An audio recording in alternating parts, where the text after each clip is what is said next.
तो स्टूडेंट्स, आज मैं लेके आई हूँ आपके लिए अपनी क्लास 12th हिस्ट्री का part 2 chapter number 1 bricks beads and bones.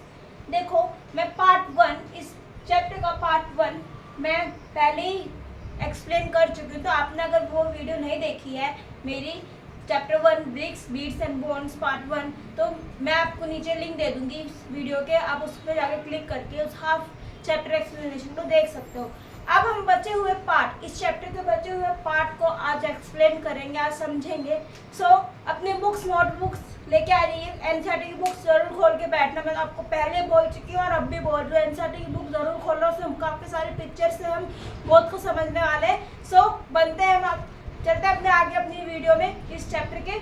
और हाँ, मैं आपसे प्रॉमिस करती हूँ आपको मैं इस वीडियो में बिल्कुल भी बोर नहीं करूँगी। सो स्टार्ट करते हैं अपनी वीडियो।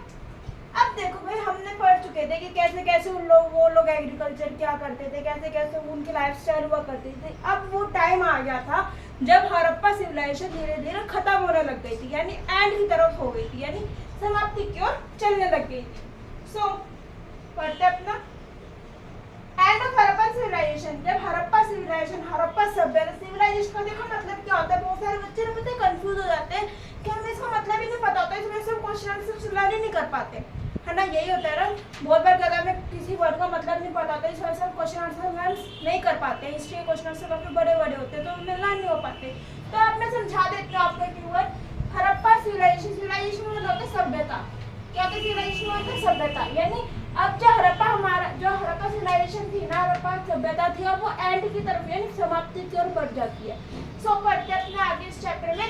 इन 1800 के आसपास बीसी में most of the Harappan sites in region such as Cholistan gradually there were expansion of population. Cholistan में काफी ज्यादा पॉपुलेशन एक्सपेंड होने लग गई थी, यानी धीरे धीरे समाप्ति की ओर बढ़ने लगी। जब काफी अच्छी पॉपुलेशन थी, अच्छी खासी न्यू सेटलमेंट्स इन गुजरात की तरफ काफी सारे न्यू सेटलमेंट्स डेवलप होने लग गई।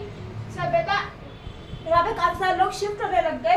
राजस्थान में भी काफी सारे न्यू सेटलमेंट्स राइज हो गए, एंड वेस्ट उत्तर प्रदेश में भी, यूपी में भी। After 1900 BCE there was a marked changes in material cultures. 1900 आते आते हिस्टोरियंस ने काफी सारे चेंजेस को ऑब्जर्व किया, and with the disappearance of क्या क्या ऑब्जर्व किया, आर्टिफैक्ट्स और द सिविलाइजेशन। में स्टार्टिंग से आपको बताते हैं आर्टिफैक्ट्स बहुत मेन थे, उनको बहुत ज़्यादा ऑब्जर्व करा हिस्टोरियन ने, इस वजह से हमें ये सब कुछ पढ़ने को मिल पा रहा है। अगर वो टैबलेट्स नहीं मिल पाती, ब्रिक्स नहीं मिल पाती, उनके घर नहीं मिल पाते, आर्टिफैक्ट्स नहीं मिल पाते, मूर्तियाँ नहीं मिल पाती, तो शायद हम आज जान भी नहीं पाते इंडिया में इतनी अच्छी सिविलाइजेशन भी कभी हुआ करती थी। सो लाइक द वेट, जैसे कि वेट मिले, सील्स मिली, स्पेशल बीड्स, कुछ इंपॉर्टेंट मोती मिले जिससे वो ज्वेलरीज ऑर्नामेंट्स बनाया करते थे। राइटिंग सिस्टम मिला, राइटिंग मटेरियल मिला, and the long distance trade कैसे क्या करते हैं उसके बारे में पता चला। क्राफ्ट स्पेशलाइज्ड काफी सारे क्राफ्ट्स वर्क भी मिले, ठीक है। एंड हैड डिसअपीयर्ड, जो कि सारे खो गए थे। डिसअपीयर यानी खो जाना, अचानक से सारी चीजें खो गई थी। End of the artefacts of the civilisation, जो इस सिविलाइजेशन की पहचान थी, वो सारी चीज क्या हो गई थी, डिसअपीयर हो गई थी। Like weight, seals, special beads, कुछ स्पेशल बीड्स जैसे कार्नेलियन, जैस्पर, क्वार्ट्ज, पिछली वीडियो में पढ़ाया था ना वही वाले। राइटिंग लॉन्ग डिस्टेंस ट्रेड, कैसे क्या करते, टैबलेट्स की मदद करते थे, उसको नोट से बांधते थे, लॉन्ग डिस्टेंस पे लेके जाया करते, दूर तक मैसेज पहुंचाते थे इस टैबलेट्स के थ्रू। क्राफ्ट स्पेशलाइजेशन डिसअपीयर्ड, सब कुछ खो गया। And the artefacts and the settlements indicated rural way of life which is called late Harappan successor cultures, यानी जो उनका मेन कल्चर था, कल्चर के बारे में इतना कुछ था, वो वहाँ पे बाद में अचानक धीरे धीरे चीजें गायब से होने लग गई थी, ठीक है। Disappearance artefacts of the settlements, और जितने भी वहाँ पे जितने भी आर्टिफैक्ट्स थे, जो भी चीजें थी, रूरल वे ऑफ लाइफ, जो लाइफ बताती थी, वो भी क्या होने लगी, एंड इंडिकेट, जो उनकी लाइफ को दिखाया करते हैं। भाई जैसे कि ये थे, मैंने आपको पढ़ा चुकी हूँ, वेट, स्पेशल बीड्स, सील्स, ये सारे क्या थी, इनकी एक तरीके से पहचान ही तो थी। इनको देख देख के, इनको पढ़ के हम इनके लाइफ स्टाइल के बारे में पता कर पा रहे थे। So rural way of life and it is called the late Harappa और सक्सेसर कल्चर, इसलिए इसको लेट हड़प्पा या फिर सक्सेसर कल्चर भी बोला जाता है। समझ में आया ये वाला? इसमें आगे क्या होता है, देखो अब मैं आपको बता चुकी हूँ कि हड़प्पा सिविलाइजेशन खत्म हो गई थी। तो रीजन क्या था, क्यों खत्म हुई थी हड़प्पा सिविलाइजेशन, हड़प्पा सभ्यता खत्म समाप्त क्यों हो गई थी, रीजन क्या था, कैसे समाप्त हो गई थी। वही पढ़ने वाले अभी हम। ये क्वेश्चन पूछा जा सकता है आपको बोर्ड एग्जाम में कि बताओ भाई रीजन क्या था हड़प्पा सिविलाइजेशन के एंड होने के।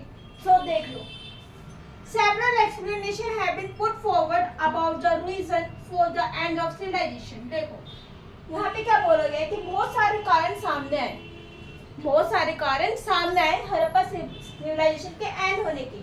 These ranges from climate change, जैसे कि उन्होंने बोला है कि हो सकता है यहाँ पे रीजन फर्स्ट आए कि वहाँ पे क्लाइमेट चेंज की वजह से वहाँ से वो शिफ्ट कर दिया, एक तरीके से धीरे धीरे वहाँ पे सारा सामान खराब हो गया था, इस तरीके से वहाँ पे हड़प्पा सिविलाइजेशन एंड, मतलब क्या पता वहाँ पे कोई मौसम चेंज हो गया, ज़्यादा बारिश हो गई या फिर कोई हो सकता है बाढ़ वगैरह आ गई हो, इस वजह से उनको वहाँ से जाना पड़ गया हो। तो फर्स्ट रीजन उन्होंने ये बोला, क्या बोला first reason, climate change.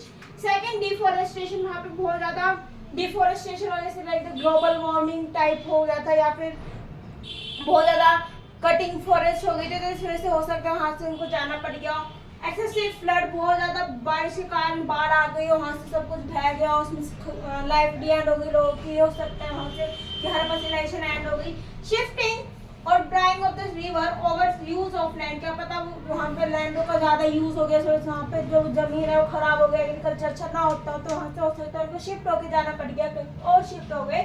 These causes are the responsible for the end of settlement. तो ये हो सकता है, ये सारे कारण उन्होंने बताए कि सेटलमेंट्स ऐसे हो सकता है कि ये कारण रहे थे एंड होने के Harappa civilisation, not for the end of entire civilisation, ये पूरे सिविलाइजेशन के एंड होने के यही कारण रहे होंगे। End of the Harappa civilisation was the evidences, जब जैसे हड़प्पा सिविलाइजेशन एंड हुई तो उसके जो एविडेंसेस थे, उसके जो एक तरीके से उनकी पहचान थी वो भी खो गए थे। एंड बहुत सारे जो जितने सील्स हिस्टोरियन को इस चैप्टर में मिली है, हो सकता है इससे भी ज़्यादा सील्स उन्होंने लिखी हो जो खो गई, जो आज हमें नहीं मिल पा रही है। स्क्रिप्ट्स बहुत सारी खो गई, डिस्टिंक्टिव बीट्स मिले वहाँ पे कुछ हो सकता है इससे ज़्यादा बीट्स हो, वहाँ पे पोट्रीज वो करते थे, वहाँ पे हमें कुछ मिली। Use of the local weight, जो वेट वो तराजू के लिए जो वो लोकल वेट्स यूज करते थे वो मिले, कुछ नहीं थे इसमें भी। और अमेंडमेंट्स ऑफ द सिटीज, और बहुत सारे शहर और भी थे, वो क्या पता वो खत्म हो गए हो, इसलिए वो फ्लड वगैरह में या फिर कोई ऐसी कंडीशन आ गई इस वजह से वो डिस्ट्रॉय हो गए, तो हमें वो नहीं मिल पाए। तो ये रीजन थे हड़प्पन सिविलाइजेशन के एंड होने के। ये वाला समझ में आया, हड़प्पन सिविलाइजेशन एंड कोई क्वेश्चन पूछा जा सकता है बोर्ड एग्जाम में। सो स्टूडेंट्स, अब हम पढ़ने वाले अपने अलेक्जेंडर कनिंघम के बारे में। ये अलेक्जेंडर कनिंघम कौन थे? He was the first director general of the archaeological survey of India, ASI। देखो जो अलेक्जेंडर कनिंघम थे ना, ये ASI की फुल फॉर्म होते हैं आर्कियोलॉजिकल सर्वे, यानी जो घूम घूम के आर्कियोलॉजी करते हैं, किसी न किसी चीज़ को, पुरानी चीज़ों को खोजने में इंटरेस्ट रहता है, उनके बारे में जानकारी, उनके बारे में डिटेल्स निकालते हैं, उनको समझते हैं। तो उसमें ये क्या थे, जनरल डायरेक्टर थे उसमें हमारे अलेक्जेंडर कनिंघम ASI के। ही वाज ऑफन कॉल्ड, और इनको अलेक्जेंडर कनिंघम को एक नाम से और जाना जाता है, फादर ऑफ आर्कियोलॉजी। तो वन बार क्वेश्चन यहाँ पे आपका बन सकता है कि फादर ऑफ आर्कियोलॉजी किसको बोला जाता था, कौन से डायरेक्टर जनरल को बोला जाता था? सो अलेक्जेंडर कनिंघम को। He began archaeological excavation, इन्होंने कब स्टार्ट की थी अपने आर्कियोलॉजिकल एक्सकेवेशन, यानी आर्कियोलॉजी इन्होंने कब स्टार्ट करी थी? मिड 19th सेंचुरी में इन्होंने अपनी ये आर्कियोलॉजी स्टार्ट करी थी। एक्सकेवेशन, खुदाई करना, जो टैबलेट्स मिलते थे उनको स्टडी करना, उनके बारे में निकालना, खोजना, परखना चीज़ों के बारे में। तो इन्होंने कब स्टार्ट किया था अपना काम? 19th सेंचुरी के मिड में, बीच में, ठीक है। He used the account left by Chinese Buddhist pilgrims, इन्होंने जो बुद्धिस्ट लोग अपना अकाउंट छोड़ गए थे उनको भी स्टडी किया था, उनको भी देखा था। He also collected documents and translated inscriptions found during excavation, इन्होंने बहुत सारे डॉक्यूमेंट्स को, यानी बहुत सारे टैबलेट्स इनको मिली और इन्होंने उनको ट्रांसलेट भी किया और उनके बारे में समझा भी क्या क्या लिखा हुआ है। Harappan seals found by an Englishman, Harappa seal जो थी वो एक इंग्लिशमैन ने ढूंढी थी, उनको मिली थी। He successful tried to place for 4th to 17th century BC, इस समय के बीच में इन्होंने इसको ढूंढा था, इनको मिली थी और फिर हमें हड़प्पा के बारे में जानकारी प्राप्त हुई जो हमारे बुक्स में दे रखी है। ठीक है, इतना समझ में आ गया अलेक्जेंडर कनिंघम कौन थे, फर्स्ट डायरेक्टर जनरल थे, ASI के कब बने थे, क्यों बने थे, क्या बोला जाता था, ये पढ़ लेना। 1 मार्क क्वेश्चन इसमें काफी बनेंगे और ये क्वेश्चन पूछा जा सकता है बोर्ड एग्जाम में। सो बी प्रिपेयर। सो बच्चों, अब हम सीखने वाले हैं आगे उस चैप्टर को कंटिन्यू करते हैं, ठीक है। अब हम आगे पढ़ने वाले हैं अपने जॉन मार्शल के बारे में। वे जॉन मार्शल कौन थे, क्या थे, मैं आपको सब बताऊंगी। ये भी एक एएसआई के एक जनरल डायरेक्टर रहे थे, ठीक है। He was the director general of ASI. ASI मैंने आपको इसकी फुल फॉर्म बता दिया, आर्कियोलॉजिकल सर्वे ऑफ इंडिया। ये डायरेक्टर जनरल थे एएसआई के on the basis of the discoveries of Dayaram Sahni. इन्होंने इनके साथ मिलकर और अखिलदास बनर्जी इन 1924 में इनके साथ मिलकर काम किया है काफी। And he announce that a new discovery of new civilisation. उन्होंने अनाउंस किया था कि एक नई सिविलाइजेशन, एक नई सभ्यता डिस्कवर हो गई है, रिलीज हो गई। उसका नाम क्या रखा था? Indus valley. समझ में आया? तो इंडस वैली किसने डिस्कवर करी थी? John Marshall.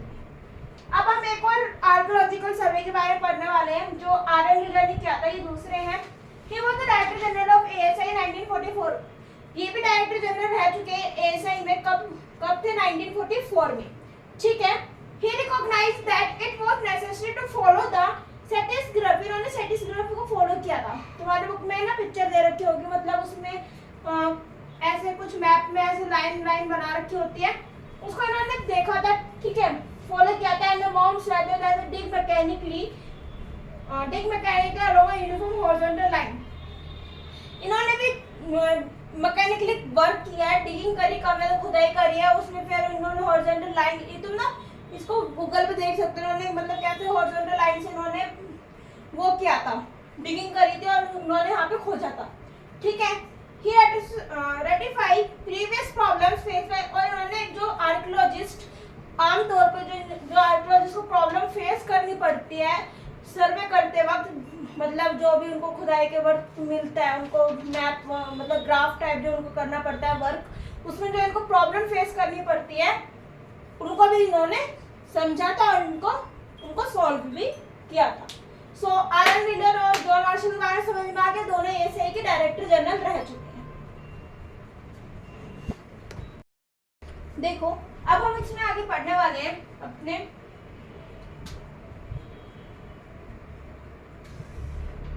अब हम इसमें आगे पढ़ने वाले problems of piercing together the past. अब देखो, पास्ट को ढूंढने में मतलब फाइंड करने में इतनी प्रॉब्लम्स क्यों हो रही थी आर्कियोलॉजिस्ट को? देखो भाई, देखो, पास्ट को इतने आसानी से फाइंड नहीं किया जा सकता, पहली बात तो, ठीक है। उसके लिए कोई ना कोई कुछ तो चाहिए। अब मैं तुम्हें बोलूँ कि कल की घटना बताओ, जैसे कल कोई भी इंसिडेंट हो गया मान लो, और उसके थोड़े बहुत भी क्लू नहीं है तुम्हारे पास, तुम कैसे फाइंड कर पाओगे? तुम कैसे बता पाओगे कि हाँ कुछ ऐसे हुआ होगा, ऐसे हुआ होगा? नहीं बता पाओगे ना। तो ऐसे आर्कियोलॉजिस्ट को भी कुछ प्रॉब्लम्स हो रही थी पहले के टाइम को जानने में। क्या प्रॉब्लम्स हुई थी वो? It is not the Harappan script ही नहीं, that had to understand the ancient civilization को, पहले की civilization को, पास्ट की civilization को जानने के लिए हड़प्पन स्क्रिप्ट, जो हड़प्पन में जो काफी सारी स्क्रिप्ट मिली थी ना, वही काफी नहीं थी। इसके अलावा भी काफी सारी चीजें ऐसी थी जो बता पा रहे थे कुछ उनके बारे में। rather it is material evidences। सिर्फ स्क्रिप्ट नहीं, लिखा हुआ नहीं, कुछ material evidences भी मिले, ठीक है। That allow archaeologists to better reconstruct, जिससे आर्कियोलॉजिस्ट को बहुत ज्यादा हेल्प हुई हमारे पास्ट को जानने में, ठीक है। These materials could be pottery, जैसे कि वो मेटेरियल्स क्या हो सकते हैं जिससे आर्कियोलॉजिस्ट को, हमारे जो आर्कियोलॉजिस्ट थे उनको पता चला, उनको प्रॉब्लम नहीं हुई, मतलब उनको पता चला हमारे पास्ट के बारे में। चीज कौन कौन सी हो सकती है? रिटन मटेरियल के अलावा पोट्री हो सकती है हमारी, टूल्स जो उस टाइम पे यूज किए आते थे, जैसे सिलबट्टा मिला था, सैडल कॉर्न, ठीक है। ऑर्नामेंट्स, काफी सारे ज्वेलरीज वगैरह जो राजा महाराजा वगैरह पहना करते थे, या फिर जो रेगुलर यूज में हुआ करती थी वो, एंड हाउस होल्ड ऑब्जेक्ट। देखो, अगर मैं बात करूँ, छोटा सा एग्जाम्पल ले लो, इंटरेस्ट लाती हूँ। देखो, छोटा सा एग्जाम्पल ले लो, मान लो जैसे अभी हमारा है, ठीक है, अभी 21वीं सदी चल रही है, 21st सेंचुरी चल रही है। आगे जो मतलब आगे जैसे जैसे सेंचुरी कंप्लीट होती जाएंगी, ऑलमोस्ट मान लो 30 सेंचुरी क्रॉस हो गए। अब किसी को अगर हमारे टाइम की हिस्ट्री लिखनी हो, जैसे कि कोरोना आया था ना 2020 में, तो हिस्ट्री का एक इंसिडेंट बन सकता है। तो अगर किसी को ऐसे, जैसे हम इनके बारे में पढ़ रहे, तो किसी को अगर हमारे बारे में ऐसे करना, मतलब लिखने को मिला तो हमें क्या क्या देखेगा, उस टाइम पे क्या क्या चीजें देख सकता है, हम पे आके क्या क्या देख सकता है भाई, क्या देखेगा, पोएट्री देखेगा, यहाँ पे तो पोएट्री, लेकिन यहाँ पे क्या देखेगा, शॉप्स वगैरह देखेगा, है ना, दुकानें देखेगा, टूल्स, यहाँ पे जो चीज यूज हुई जाती है, यहाँ पे जो हम रेगुलर टाइम पे यूज करते हैं, वो जो सबसे ज्यादा चीज, मतलब ऐसी चीजें सबसे ज्यादा हम लोग यूज करते हैं, उनसे उन चीजों को देख के पता करेंगे। ऑर्नामेंट्स, जो मेंस और वुमेन्स जो ज्वेलरीज पहनते हो उनको देख के पता करेंगे, है ना, जो कपड़े पहले, जो कपड़े पहनने का स्टाइल होगा हमारा, उनको देख के क्लासिफाई किया जाएगा। And the house hold objects, और जो घरों में जो भी चीजें, जैसे कि इस चैप्टर में जो हरप्पा सिविलाइजेशन, इसमें सैडल क्वार मिला है, यानी सिलबट्टा, तो हो सकता है एक सिलबट्टा मिला है और एक ओखली भी मिली है, ठीक है, तो हो सकता है ये मसाले को ग्राइंडिंग करने में या किसी चीज को ग्राइंड करने में या उसको बारीक पीसने में यूज आती हो, तो वो सैडल कॉर्न में मिला है, बुक में पिक्चर दे रखी होगी, आप देख सकते हो। तो ये सारी चीजें कुछ एविडेंसेस होते हैं, इन्हीं को एविडेंसेस बोला जाता है भाई, इन्हीं को ही एविडेंसेस बोला जाता है, जो आर्कियोलॉजिस्ट देख के पता लगाते हैं हमारे पास्ट के बारे में कि पहले ऐसा हुआ करता था, ठीक है। ऑर्गेनिक मटेरियल्स सच एज, जैसे क्लॉथ, अब जैसे ऑर्गेनिक मटेरियल होते हैं जो खत्म हो चुके हैं, मतलब भाई जैसे हम तो कपड़े पहनते हैं ना, अगर हम इन कपड़ों को ऐसे छोड़ देंगे, मतलब अगर सपोज करो आ गया, अब कपड़े तो डिस्ट्रॉय हो जाते हैं, हम कुछ भी करो, मतलब अगर तुम किसी भी कपड़े रखो, कपड़ा कब तक चलेगा, कपड़ा एक साल, 2 साल, 3 साल, 4 साल, हद मार के 5 साल, उससे ज्यादा तो नहीं चलता। कपड़े की हालत बता देते हैं भैया मैं नहीं रहने वाला, तुम चाहे इसका पोछा बनाओ चाहे कुछ करो, है ना, तो कपड़े क्या हो जाते हैं धीरे धीरे, ऐसे ऐसे सिविलाइजेशन हो सकता है। यहाँ पे जो कपड़े तो पहनते होंगे लोग, ये तो आम सी बात है, तो जो कपड़े वहाँ पे होंगे तो हो सकता है टाइम के साथ साथ वो कपड़े खत्म हो गए, निगल गए, और वहाँ पे कपड़े का तो कोई सुराग मिला नहीं उन्हें। लेदर, जैसे चमड़ा, ठीक है, लेदर भी वहाँ पे होता हो, जो अब नहीं बचा है। वुड, लकड़ी, सीड्स तो मैंने पहले बताया था कि हमारे आर्कियोलॉजिस्ट को एक चार्टेड ग्रेन मिला है, भुना हुआ एक ग्रेन मिला है ना, अनाज का दाना मिला है, तो हाँ वहाँ पे सीड्स वगैरह होंगे तभी तो वो अनाज वगैरह उगा पा रहे हैं, एग्रीकल्चर कर पा रहे हैं। जनरल डिकम्पोज, तो जनरली क्या डिकम्पोजिशन खत्म हो रहा है, टाइम के साथ साथ क्या होते हैं खत्म हो गए।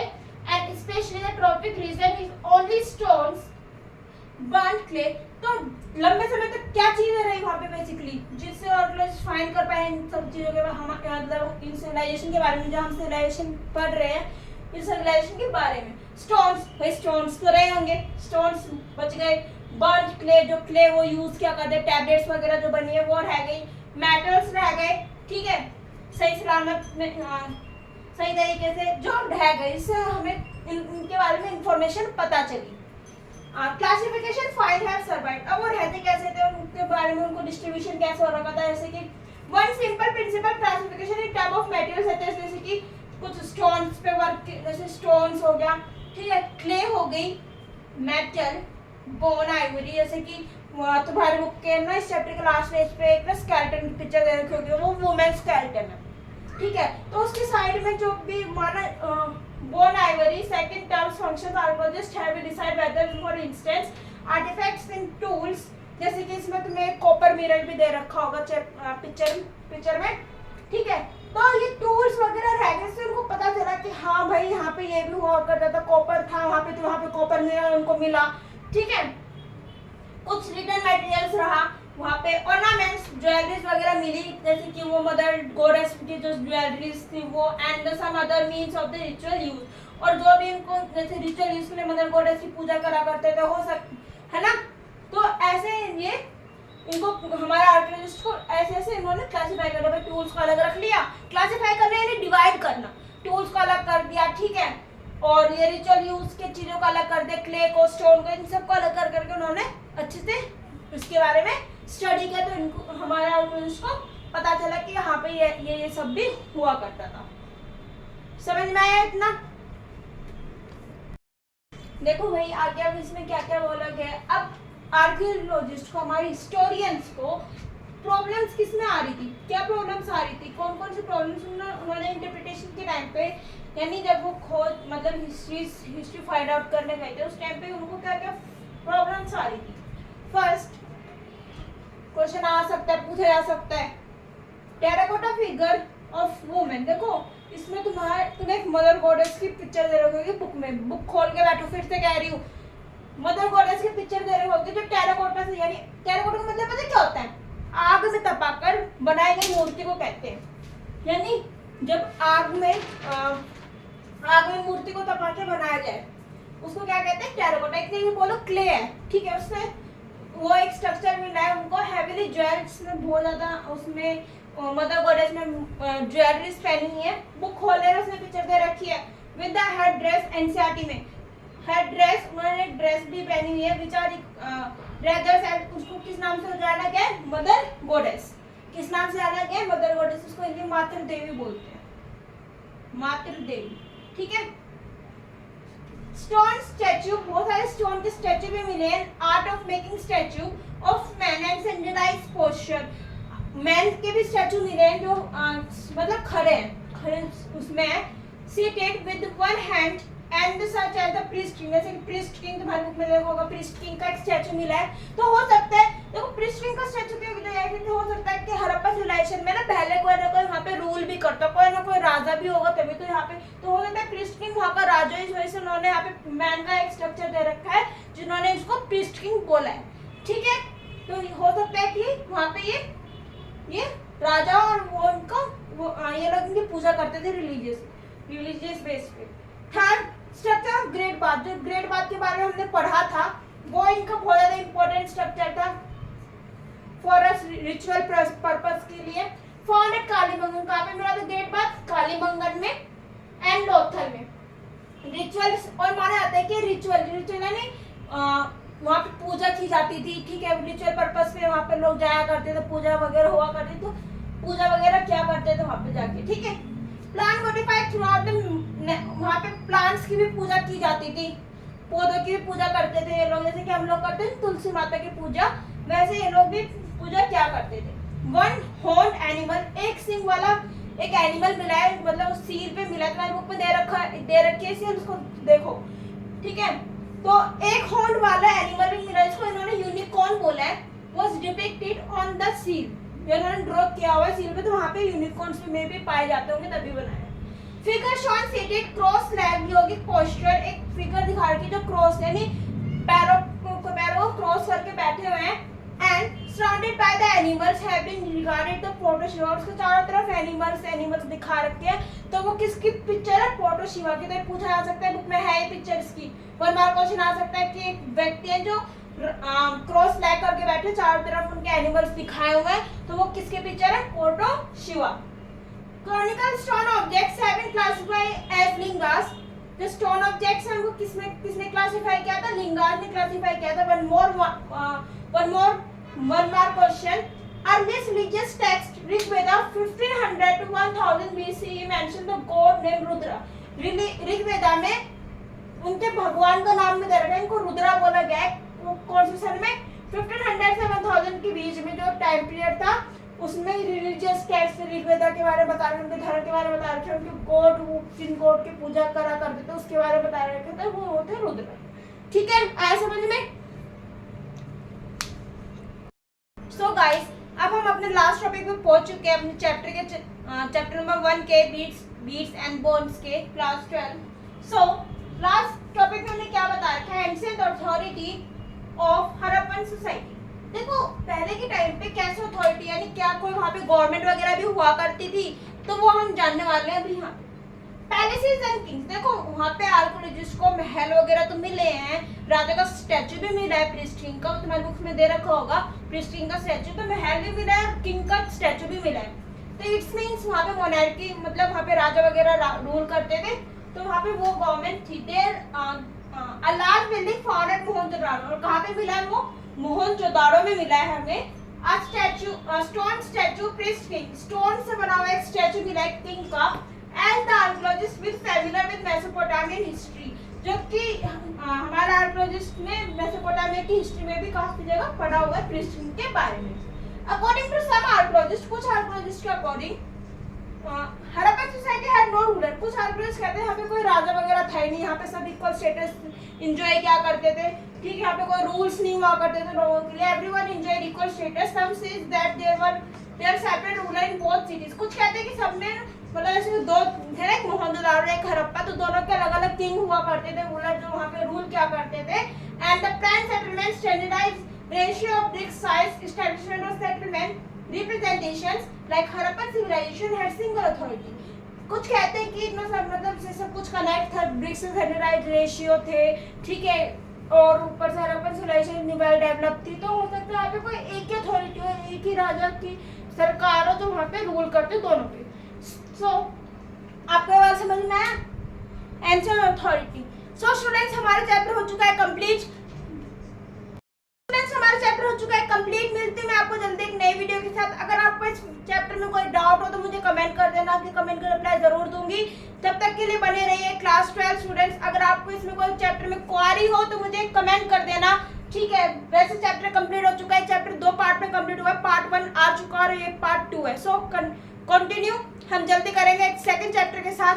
जल्दी आइए आपकी सेकंड चैप्टर की वीडियो हिस्ट्री की। तब तक के लिए बने रहिए। Thank you, have a nice day.